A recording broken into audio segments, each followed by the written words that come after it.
Dans une lettre à Alphonse de Lamartine en 1845, Bastiat écrit que toute sa philosophie tient dans un seul et unique principe. La liberté est la meilleure des organisations sociales. Mais il ajoute cependant une condition, que la loi ne vienne pas supprimer les conséquences positives ou négatives des actions de chacun. C'est le principe corollaire de la responsabilité. Autrement dit, liberté et responsabilité ne peuvent être séparées, elles sont indissociables. Le libéralisme se distingue du socialisme par la conviction que la liberté ne peut exister sans la responsabilité.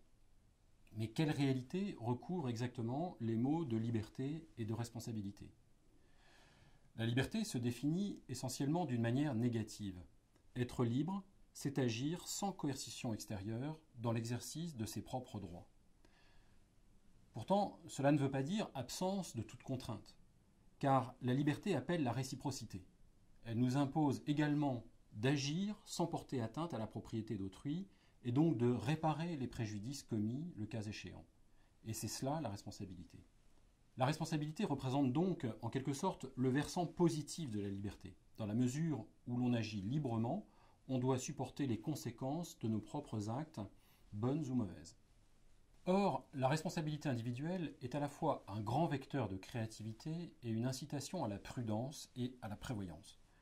Quand on dépense son propre argent, on fait attention à ne pas trop s'endetter, à vérifier la qualité des produits, la fiabilité de ses fournisseurs, au risque de se voir lourdement puni.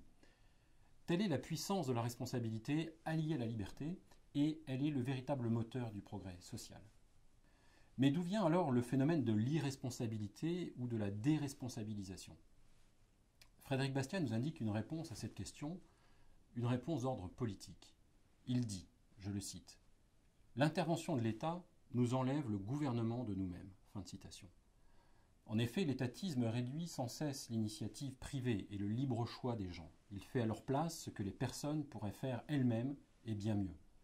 Il soustrait ainsi les individus aux conséquences de leurs actes et, ce faisant, il détruit la responsabilité.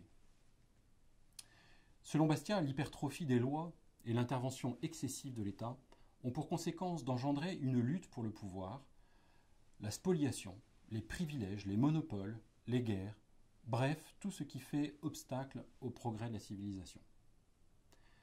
Le risque qu'il y a à vouloir trop favoriser la voie de la loi ou du contrôle bureaucratique, c'est de décourager toute motivation en imposant une avalanche de contraintes et ainsi de se priver des multiples progrès que permettent l'initiative privée et le libre choix.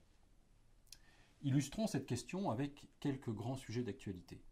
Premier exemple, la crise de 2008.